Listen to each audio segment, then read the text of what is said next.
Ein Fadenlift ist eine Methode zur Hautverjüngung, zur Hautstraffung und zur Verbesserung der Hautqualität.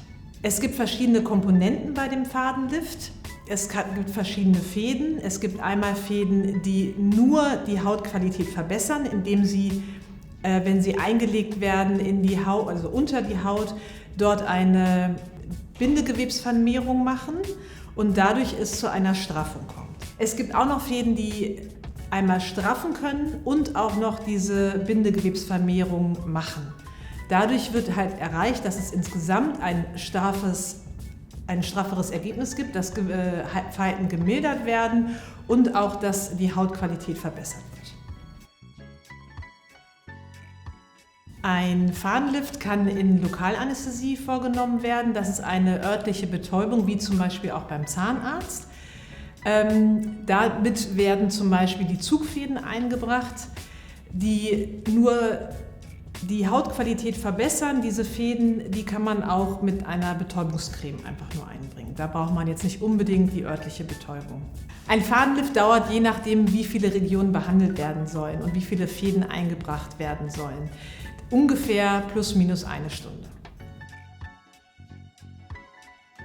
Ein Fadenlift ist eigentlich für jeden Mann, jede Frau geeignet, die eine gewisse Straffung erreichen möchten. Entweder im Bereich des Gesichtes, im Bereich des Halses, im Bereich des Dekolletés zum Beispiel. Man kann auch einen Augenbrauenlift mit einem Faden erreichen. Man muss nur bedenken, dass ein Fadenlift jetzt eine Operation nicht ersetzt. Ja, also man kann halt nicht 2, 3, 4 Zentimeter der Haut straffen. Da muss man dann zu den altbewährten Operationen, nämlich dem Facelift oder dem Mid-Facelift greifen. Besonders geeignet sind wahrscheinlich die Männer und Frauen, die so im mittleren Alter sind. Die Jungen haben es noch nicht nötig, einen Fadenlift zu machen, und bei den Älteren ist halt die Möglichkeit der Hautverjüngung nicht mehr so gegeben. Also dass der Körper halt nicht mehr die Möglichkeit hat, das Bindegewebe zu straffen. Und somit ist halt vielleicht für ältere Menschen das jetzt nicht eine unbedingt geeignete Methode. Aber auch da muss man immer individuell entscheiden, weil nicht jeder 70-Jährige ist wie jeder andere 70-Jährige oder nicht jede 70-jährige Frau ist wie der andere 70-Jährige. Also jeder hat ja unterschiedliche Hautqualitäten und da muss man halt individuell schauen.